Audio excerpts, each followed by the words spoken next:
circle, centers for Cousins, a shot, and he scores. Dylan Cousins makes it 3-0 Lethbridge here. Lyram gonna take it coast to coast on a backhand, scores! To the blue line, Vandalese, that effort, tip, scores! Carson Folk is Mr. Teddy Bear! A deflection. He scores! It's over! It's over! Game 7, overtime, hero! Hi, hello, and welcome to the WHL Podcast. I am Zach Hodder, the manager of player development for the Western Hockey League, and the host for this episode of the WHL Podcast. Well, summer's officially over here in Calgary. We got some snow this weekend, so let's try to forget that the unrelenting winter months are just merely days ahead of us, and jump into the news and notes for September 9th, 2020.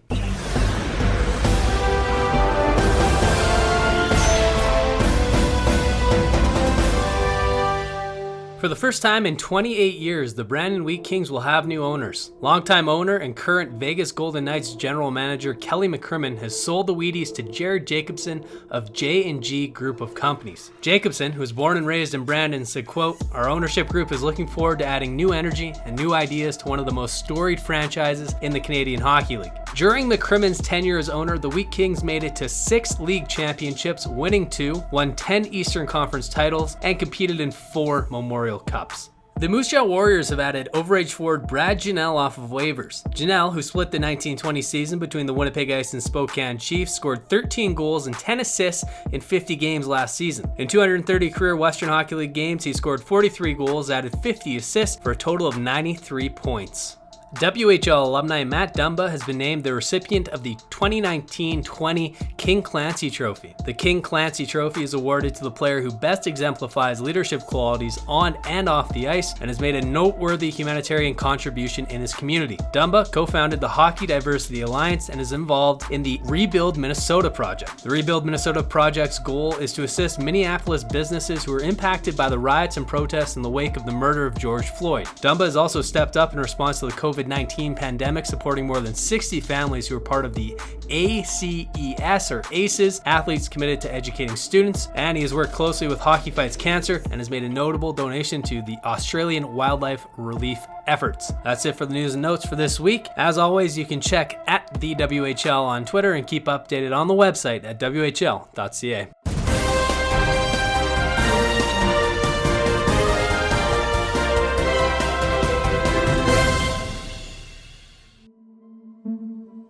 Our first guest today is the newest and the youngest head coach in the Western Hockey League. That is, of course, Nelson BC's very own Adam Maglio.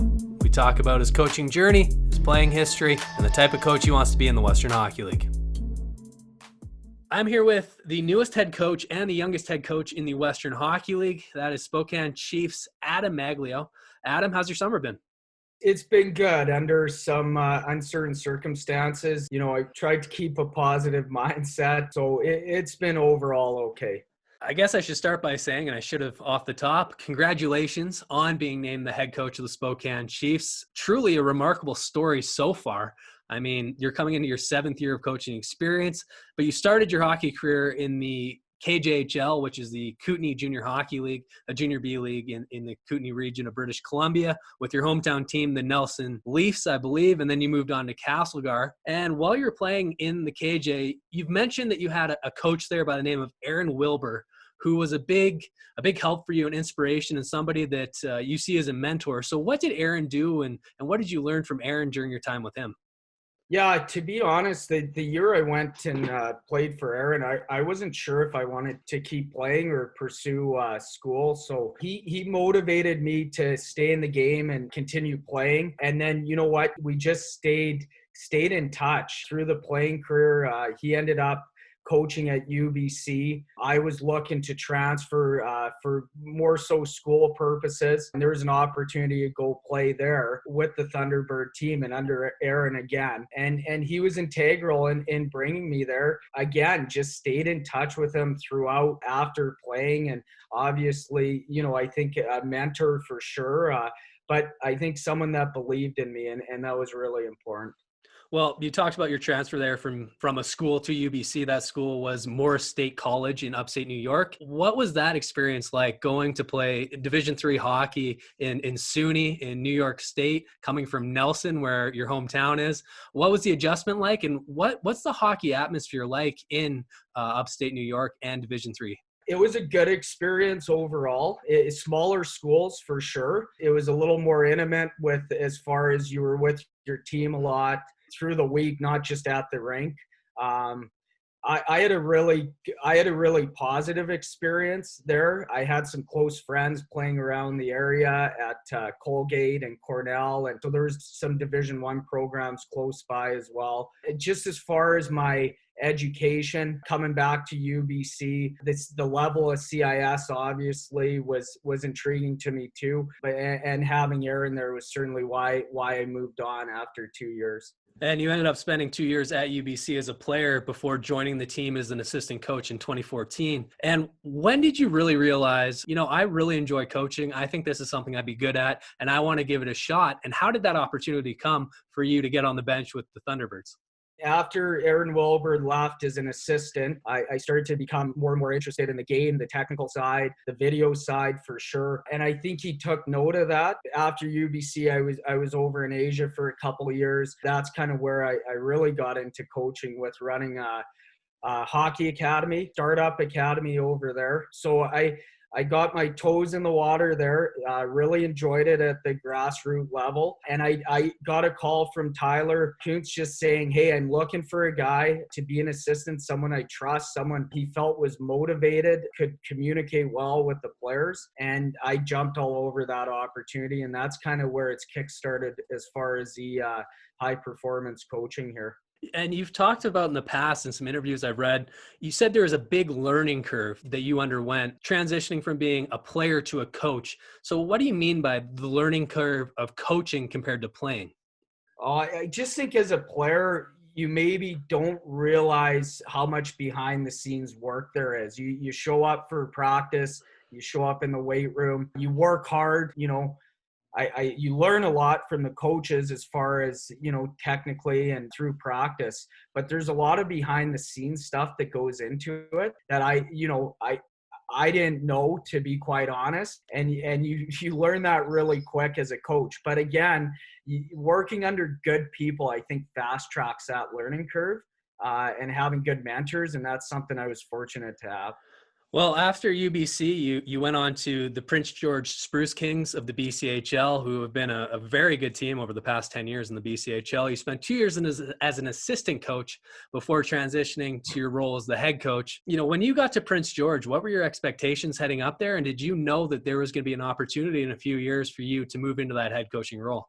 I did and I didn't. I, again, worked under a guy that's Chad Van Diemen, still a close friend of mine today. He left for personal reasons after 2 years, which gave me that opportunity. But I wanted to get into junior hockey, Zach, so I felt like it was a good organization. They hadn't had a lot of success previously, so I felt that might be a good opportunity as a young guy to get in there. And year one was a little bit of a struggle, to be honest. Like our record wasn't great, but it teaches you a lot. Like going through that adversity, I think, as a coach or player, it can really help you later on. So I certainly use that experience. I think we started building the team a little bit in year two, and then I got that opportunity in year three as a head coach there.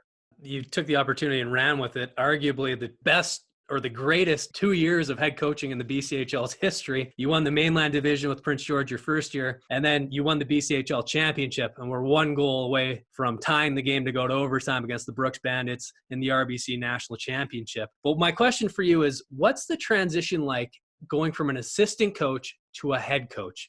What responsibilities do you have to come to? And for yourself, how do you change your approach to the game? Are you treating the players the same way you were as an assistant coach, or you change the way that you interact with them as the head coach? Really good question, Zach.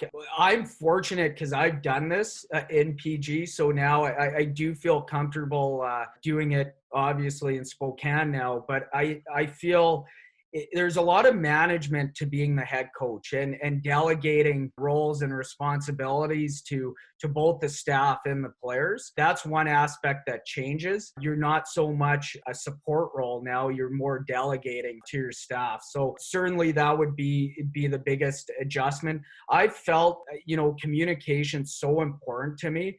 And as an assistant or a head coach, my belief is you really have to be a good communicator. Certainly Manny was that, and previous coaches that I've worked with, and I've tried to be that, and that's certainly something that I'm not going to change as a head coach. Well, Manny said that you had this natural ability to connect with players.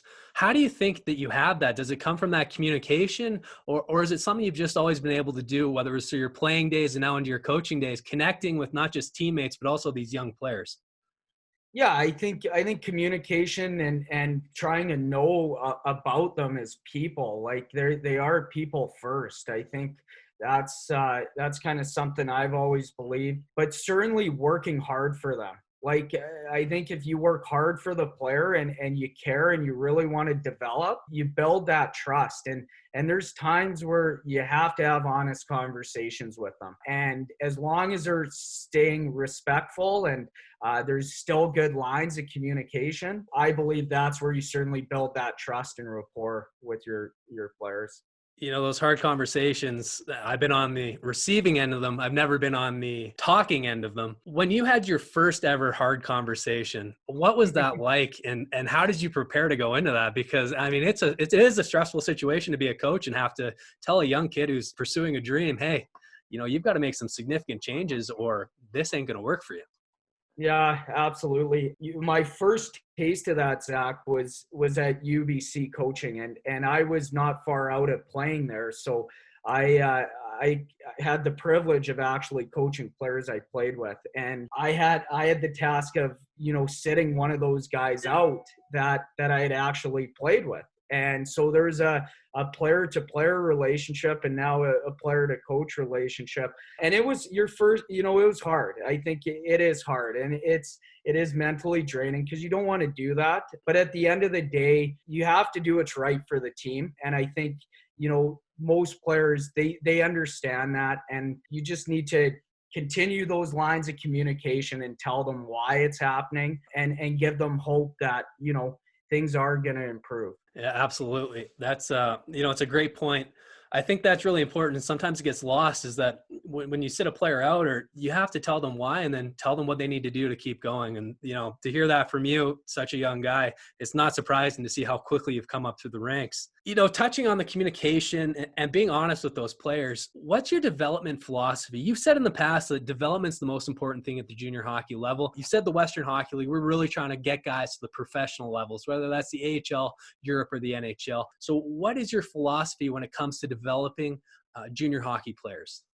Yeah, I think it's improving the daily habits of the player. So, whether that's on the ice and off the ice, working with them on both sides. Certainly, if you don't have good habits and you don't have good detail to your game, I think it's really hard to develop as a player, to be quite honest. So trying to promote that and promoting that different ways too. So it's not always watching their individual video. It can be teaching through NHL players or different other different leagues, but just finding ways to keep the player interested every day, but really focusing, always coming back to the habits and details of the game.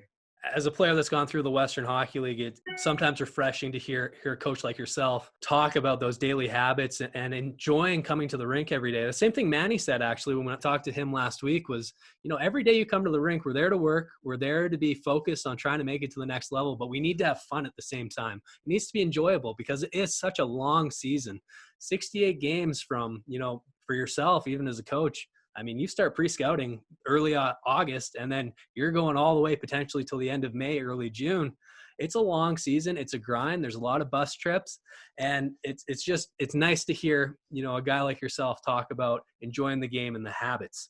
But my last question for you, you just had your first season in the Western Hockey League. You're no longer a rookie. You don't have to sit with somebody else on the bus anymore. Did you have a moment where it was like, welcome to the Western Hockey League? Yeah, I think just walking into the Spokane arena, I'm from the Kootenays, from Nelson. As a little guy, I used to go watch games in Spokane with my dad, and it is a special arena. I mean, they've done a great job with putting history of the team around the rink. Right when I walked in there and walked in the coach's room, it brought back some memories when I was younger walking in the rink. And watching all the great players that have gone through that organization. So certainly that first day in that rink was a good welcoming into the WHL. It's a beautiful rink, and it has the most annoying goal song in the history of sports. With that, Adam, again, thank you so much for taking time today. Congratulations on being named the head coach of the Spokane Chiefs, and all the best to you next season. Zach, really appreciate it.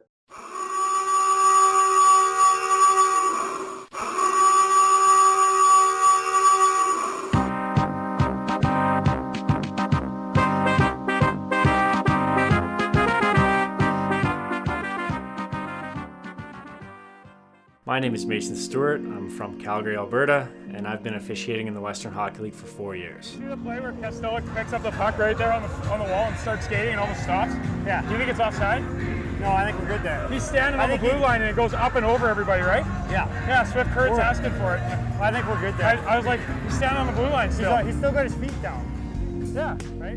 The reason I started officiating is mainly because of my dad. Being a big hockey fan growing up, my dad always thought I would be a good referee, so that's kind of how I got into it. There's been a couple of close, like, almost interference.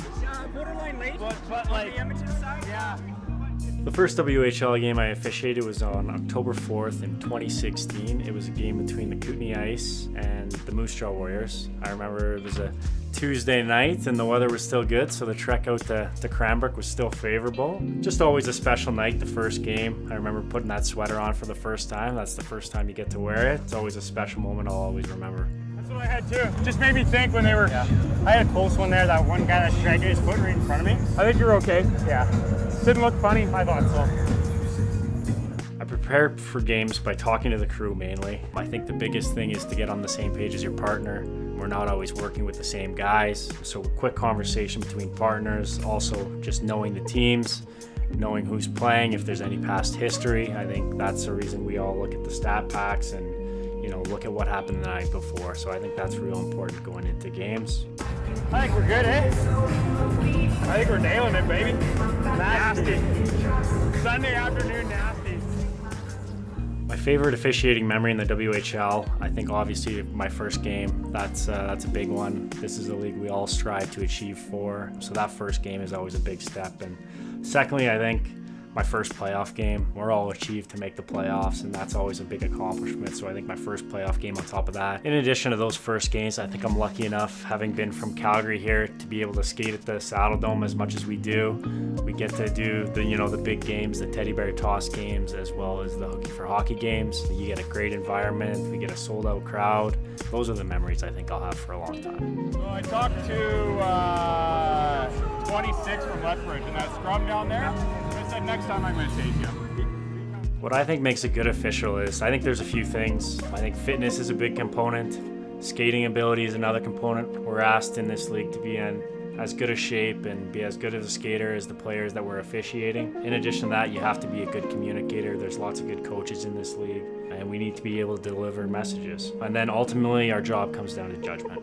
Yeah, he's just saying that he thought the guy fell on the trip. I said, James, you know what, I didn't see it. Yeah. I understand if you're upset if you thought he fell, but Ryan saw it, that's what he had. Like, nothing we can really do. My favorite memory of officiating international hockey was, for me, it's the 2017 Under-17 World Championship. It was a great tournament hosted in Dawson Creek, BC. For me now, when I look back at that tournament, I recognize a lot of the names that were in that tournament are now gone on to get drafted into the NHL. You know, Jack Hughes was playing in that tournament, Dylan Cousins, Kirby Doc, some big names from the WHL as well. So I think it's fun to look back on those memories, and also, you know, the guys you go to the tournament with, those guys become your brothers for that 2-week period, and those are still bonds that you have today. Talked to Dave about that contact at the net there. Yeah. It's outside the paint, contact's minimal. The puck goes to the net and we got a different story. My future goals are to continue to work and develop through the Western Hockey League. and ultimately work at WHL League Finals. And if I'm lucky enough to have worked a Memorial Cup, I think that would be the ultimate goal for any official in the CHL.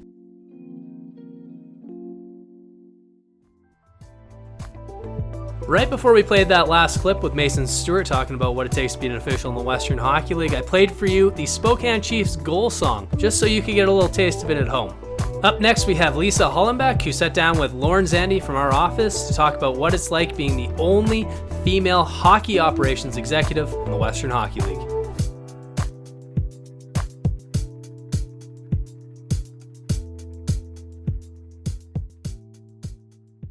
Lauren Zandy, marketing coordinator for the Western Hockey League here. My guest is Lisa Hollenbeck, who holds the title of Senior Director, Hockey Operations for the Portland Winterhawks. Thank you so much for joining me today, Lisa. How are you doing?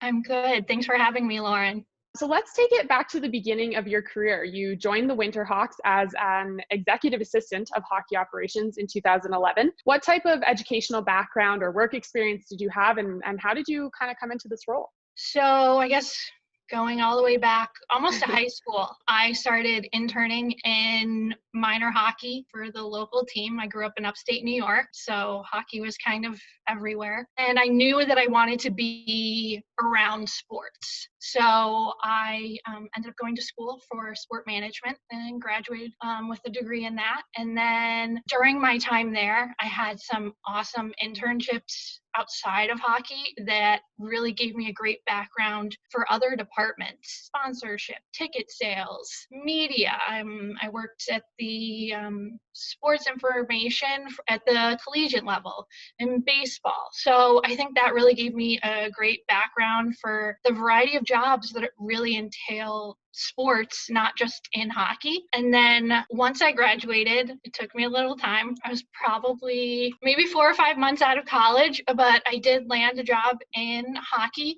And I was working at the ECHL in hockey operations as the hockey administration. I was probably there for 4 seasons. So that was really a good way for me to kind of start out working at the league office, seeing a lot of behind the scenes of hockey operations, league scheduling. I worked a lot with the officiating department, payroll, expenses, you name it. I really had a good chance to kind of get my feet wet in sports. As you know, sometimes the league office is a small unit, so you get to, so I worked with the marketing department on our all-star game. So, you know, it really gave me a good kind of foothold and background for where I wanted to kind of go in hockey operations. And then from there, I actually wasn't working in hockey for a couple of years. And so I wasn't sure if I wanted to continue in hockey or not, but I decided that I was going to still look at education in hockey. I took a sports management course that kind of focused on scouting and GM. So I was doing that while I was working a full-time job. And I was also continuing to network. And so in that time, one of the networking events, I met Mike Johnston. And so a year and a half later, he was looking to fill a role and offered me the position. So it didn't happen right away, but I think I kind of kept at it and it ended up working out. And I think that's definitely a really good point that you brought up, that especially in smaller leagues like the WHL or the ECHL, you wear a lot of hats, I think is what most people don't necessarily see behind the scenes, right? So to have that experience, and I myself, I know that as well, it's a tremendous asset to add to your resume. Yeah, and it's great for understanding your coworkers, what they're doing. And, you know, since you are working in a small office, what can you do to help? How can you work together? I think it really kind of gave me a good background on the marketing side and what kind of goes into player events with sponsorship. So I think that was kind of a nice way for me to kind of start out, and now helps me communicate and collaborate with my coworkers better. I would 100% agree with that. And then in 2018, you were promoted to your current position of Senior Director of Hockey Operations. How did things change for you, and what does a day-to-day look like when we're in season playing hockey? So going from that change I actually kept all of my previous responsibilities and we just added a few more, as our staff has kind of changed a little bit with Travis Green leaving and then Matt Bardsley. I kind of was able to position myself with the skills that I had or the skills that I wanted to improve or learn upon a little better. It gave me an opportunity to kind of elevate my current job. And so now I've just kind of increased my responsibilities. And a day in hockey always is a little different. In season is not the same as the summer. Mm-hmm. I might be busy, but it does not look the same at all. But my day is really, it starts off with a meeting with Mike and the coaches. A lot of my responsibility is around the team schedule and the team kind of master schedule. So not necessarily just the games, but schooling, workout, player appearances, all types of different things. So I kind of start off my day with a meeting with them just so we're kind of on the same page for that day and even the week and the coming weeks, what's going to look like traveling after a practice or after school or after a game and how that's going to kind of lay out.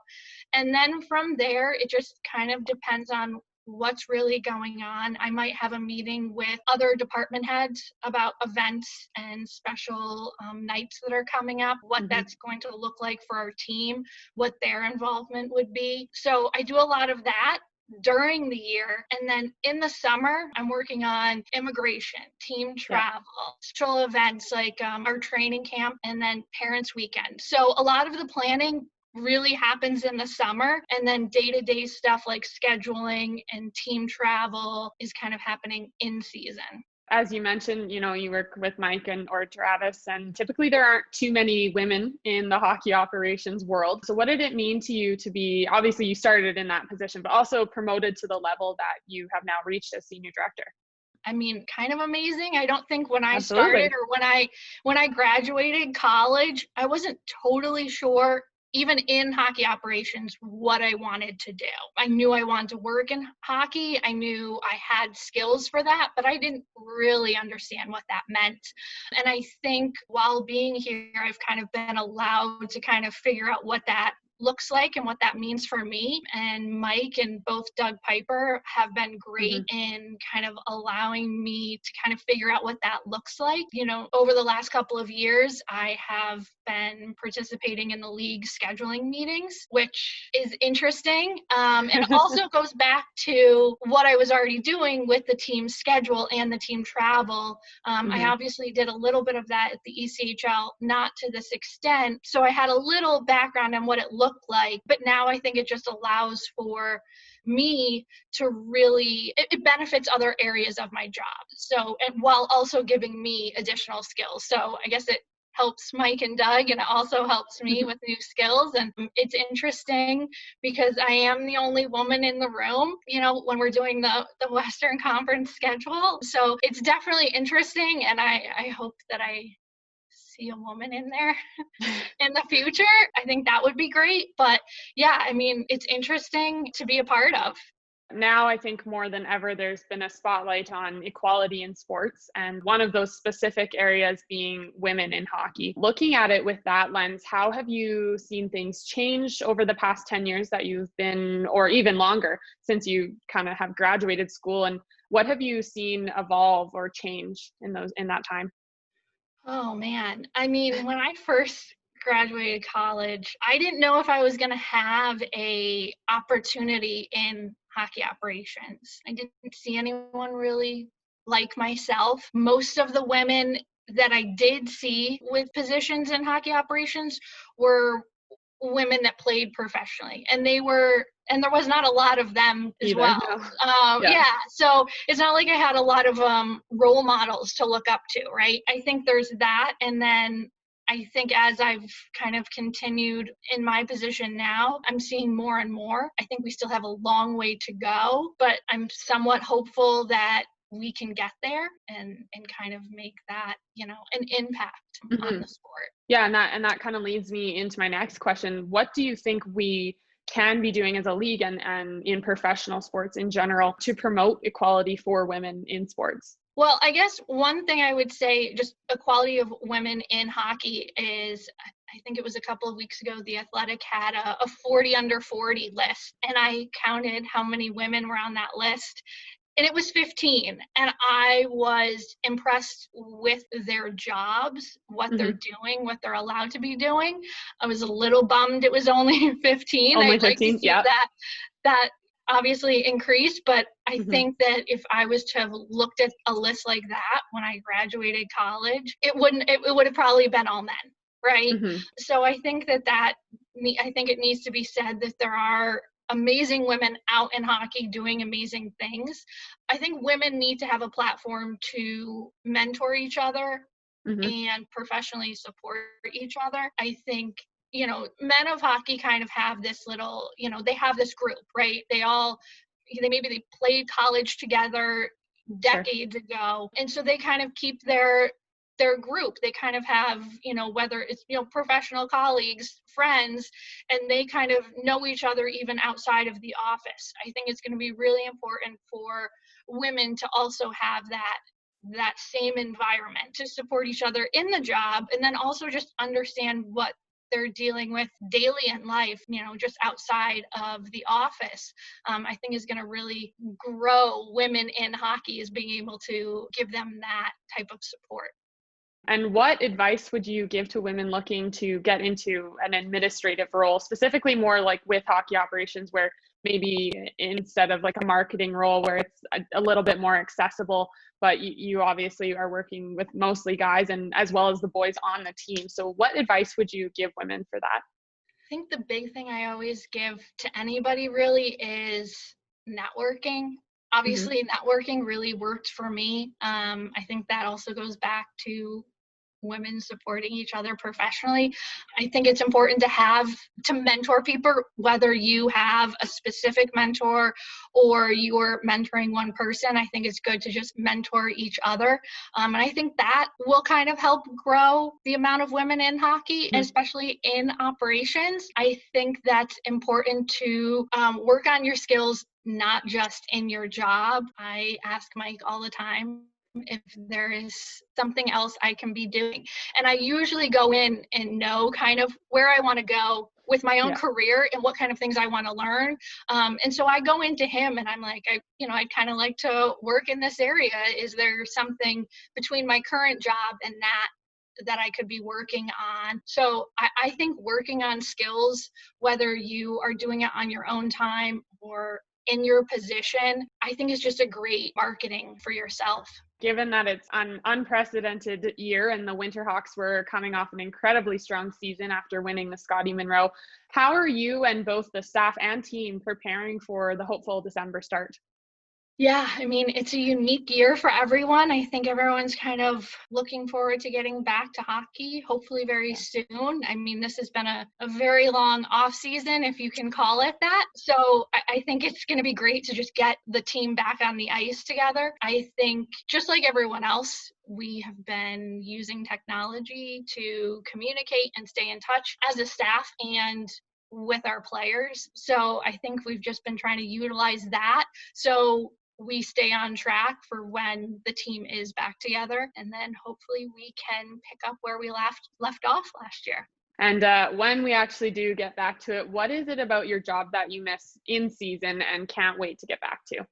Oh, interesting. I mean, we're not really working in the office right now. So being away from the rink is a little interesting, basically because my job is very different every day. I kind of miss that variety. I think that's kind of something that's kind of lacking. And I think that goes along with kind of having everyone together, just learning what the guys are doing, which then, may lead to something where we hear a story from one of the players that we can then pass along to our media department. So I just think having that connection is kind of lacking right now, even though we are, doing things with Zoom. I think everyone in one place will kind of help us. Yeah, certainly that human element, even if it's still a little social distance. I think everyone will be very glad to get back to it. Yes, exactly. Yeah, just being in the same building will really change. I think part of it is, the players themselves, teenagers. I think they're looking to get back on the ice. I think the Absolutely. staff is. I mean, it's certainly the longest off season that I've had in hockey. So, you know, I kind of miss planning events. Our Parents' Weekend is probably my favorite event. Having all of the parents come in and see their sons is always really nice. The team usually plays really well, you know, in front of their parents. From that standpoint, it's good. Last year we did a little skit with the players, and I think the parents were able to see their sons in a little different light that was entertaining for all of us. So I think just planning those events, I really miss. Well, Lisa, thank you so much for joining me today. We can't wait to see you and the Winterhawks back in action later this year. I know everyone is very excited to get back to it. Thanks, Lauren. Thanks for having me, and looking forward to hockey again soon. And lastly on the podcast this week is a guy who set an example for every single player he's ever played with. He's a two-time WHL Humanitarian of the Year, and he's currently playing in China with Kunlun Red Star.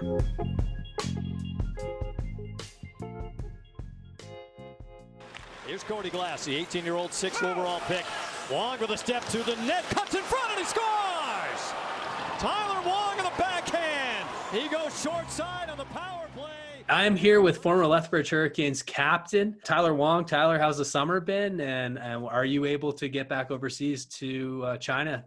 Summer's been awesome. It's been a long one for me. It's been probably the longest summer I've had since I was 15 before I made the WHL. So probably the longest off season I've had. So just enjoying that, playing some golf, enjoying time with family, and just been able to hang out. It's been a little bit of a weird summer with COVID and everything. So haven't been able to do as much as you obviously hope to do a few trips or go to the lake and stuff. But obviously been around home a lot more than I'm used to, but it's been great being able to spend a lot more time with family and friends this year. And we're just working on getting a visa. Our team actually isn't able to play out of China this year due to border restrictions with Russia. So we're playing the year out of Matishki, Russia, which is right outside of Moscow.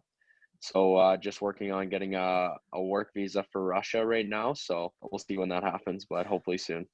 This will be your fourth season of professional hockey. And how do you think you've adjusted to the professional game after being such an elite level player in the Western Hockey League? What have you learned about the differences between junior hockey and professional hockey at the level you're currently at? Yeah, it was definitely a pretty big adjustment for me. The first year, even 2 years, were kind of eye-opening, kind of had to change some things up. And, they were definitely a big learning experience for me. And I think the biggest things are, guys, the coaches and other players, especially with the other players, you're competing for, that call up to make it to the next level. And it's a little different than junior, where you're kind of in the same boat. Everyone's just trying to show off their game to get the call to the next league. And it's more of a close-knit group in the WHL, I would say. Everyone's a younger guy moving away from home, and you're a lot closer. And I think at the pro level, guys have families, have wife and kids, have responsibilities, and it's more of a job when you make it to pro. So it's definitely a big adjustment there. And with coaches, they're also in the same boat. They're trying to show that they can coach in the NHL and make it to the next level. So it's you're not as coddled almost. The WHL coaches were great, and they help you along, and they understand that you're going through a lot of young things at a young age, where you're moving away from home, having to take on a lot of responsibility. And when you make it to pro, I was 21, and it's kind of a big change from going from coaches having and the team like the Hurricanes having a lot of things set up for me, having to figure out everything for yourself, finding an apartment, finding, everything out for yourself basically, and just getting thrown into the fire almost. But it was a good learning experience for me. I've really enjoyed it. It's been a lot of fun, and I felt like I've gotten improved a lot as a hockey player over the last few years. Well, you're not just a great hockey player, and one of the things the coaches are looking for, you talk about that call up, is everybody wants great people on their team. And I mean, your resume is as good as it comes when it comes to the intangibles and the character side of hockey. You're the two-time WHL Humanitarian of the Year in 15-16 and 16-17, as well as the CHL Humanitarian of the Year. And what drove you, or who Who helped you be such a good community leader during your time in the Western Hockey League? Yeah, I think from a young age, I was just raised to always be grateful and to realize how blessed I was to be able to just be playing hockey, not even at a high level, just the absolute blessing it is to just be able to afford to be able to play hockey, and the blessing that like it was to be able to play, and have how much fun it was. And my parents always I was always took hockey seriously and wanted to make the NHL, but my parents always kept me grounded and made me realize that it's, at the end of the day, it's just a game, and to be able to make money doing it is obviously the best job ever. But it's always about just realizing how blessed you are to be able to be where I was in Lethbridge and now in pro. It's just such an amazing opportunity. And another thing, like, just my parents taught is just I've had a very blessed life, like, to be grateful for. And some people are less fortunate and haven't had the same opportunities I have. So be able to give back and use my platform as a popular athlete in Lethbridge was an amazing platform for me to be able to spread joy and spread that love of hockey to people that wouldn't normally have the opportunity to go to Hurricanes games or even play the game. And like the Hurricanes were so amazing to be able to put things in motion for me. I had a couple of visions for some, spread that love of the game, and it was just they helped me along there. And we created some great avenues to be able to reach some areas of the Lethbridge community and beyond that weren't reached before. So it was just an amazing team effort kind of in Lethbridge that helped me be able to do that.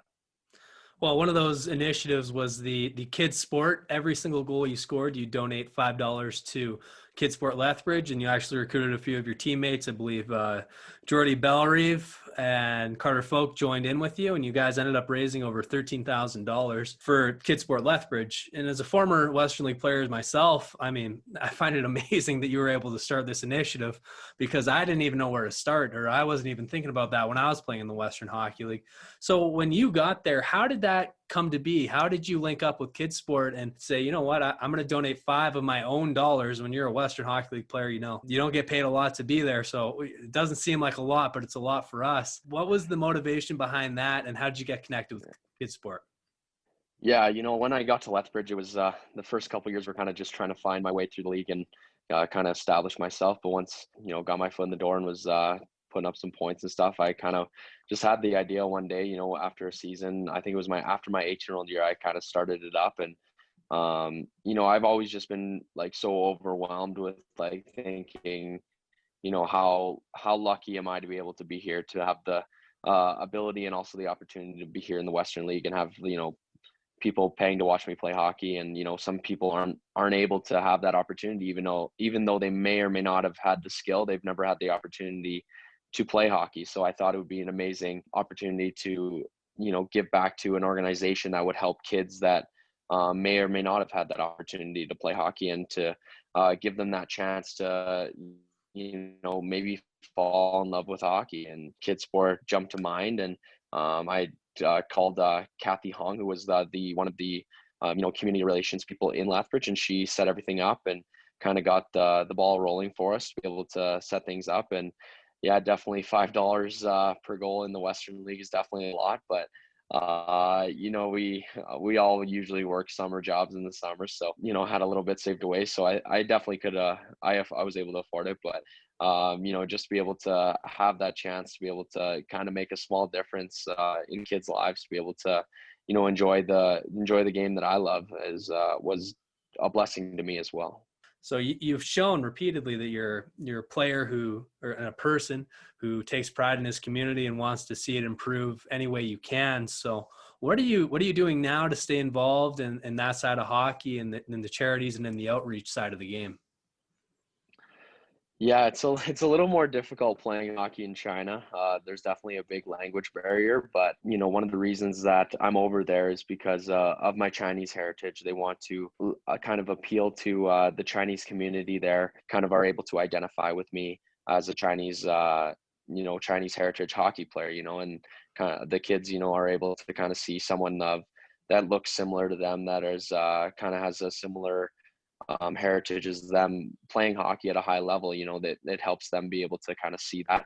And, for us, we did a lot of some of the younger kids teams in China. They would come out to our practices and we'd take pictures and practice with them or coach them and show them a few things after practice. And they would come out to some of our games and warm up with us. And we did a lot of that kind of the grassroots kind of thing they really want to develop hockey in China. And the way to do that is with the youngest generation. So that's what our team's kind of doing the last year I was there. That's what we were doing. Well, started the year trying to just establish myself on the team. And then as the year went on, we kind of did a few more things where we were able to, kind of try and grow the game there. You're back in Kulin again. What is it like playing in China? What is it like playing in the KHL for those people who don't understand what that league's like? How has it been for you as a hockey player and a person living in a culture that's so different than what you've grown up in? Yeah, it was a pretty nerve-wracking decision, making that decision to, go over there and live a full year in China and Russia back and forth. And my wife went with me, and going on that flight, it's like I think it's like a 13-hour flight, like Calgary to Vancouver, then Vancouver to Beijing.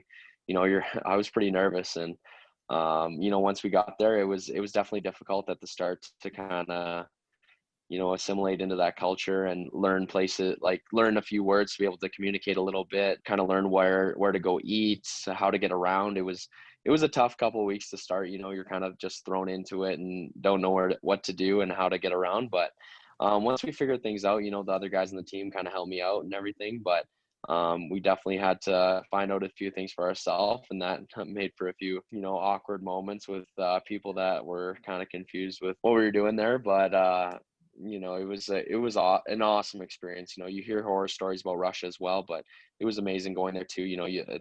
Those are areas of the world that you may never see in your life. So to be able to go to the Red Square in Moscow and St. Petersburg, and a lot of the cities are actually really amazing there, and really good restaurants. I get to try a lot of different types of food, and it's just it was just a really cool cultural experience to be able to go see those areas of the world, and being able to travel and kind of see just things that I've never seen before. And the people there are they're the language barrier is obviously there, but people are people, and you can see the goodness in people wherever you go, and just interact with people is always interesting when people have broken English and you're trying to do charades to order food and trying to act out what kind of food you're getting and stuff. So Google Translate was definitely a huge help once we figured that out. And my experience there was amazing, and I'm excited to go back. You had a tremendous year, and you look back on your career so far in the Western Hockey League. You played 317 games with 298 points. Do you have a favorite memory or a favorite moment in your Western Hockey League career? Yeah, for sure. That definitely comes to mind is my 20-year-old year. We kind of went on a little playoff run. We made it to the Eastern Conference Finals, and our biggest rival is the Medhat Tigers, and we went to Game 7 against them in the conference semifinals, and it went to overtime, and I scored the winner. So that was definitely the biggest, my most fond memory of the WHL for sure. Well, Tyler, thanks for taking time out today. Wish you the best. I mean, again, just looking at your resume, it's pretty clear you're going to be an important figure there in China, helping to grow the game of hockey. And, we're pretty proud that you're a Western Hockey League alumni who's going to be over there doing that. Thank you very much. Thanks for having me. That is it for this week's edition of the WHL Podcast. Big thank you to Tyler Wong, Lisa Hollenbeck, and Adam Maglio. If you're looking for another follow on Twitter, why don't you toss me one at Zach Hodder, and while you're there, you might as well follow the Western Hockey League at the WHL. I hope you have a great week, and we'll see you again next Wednesday.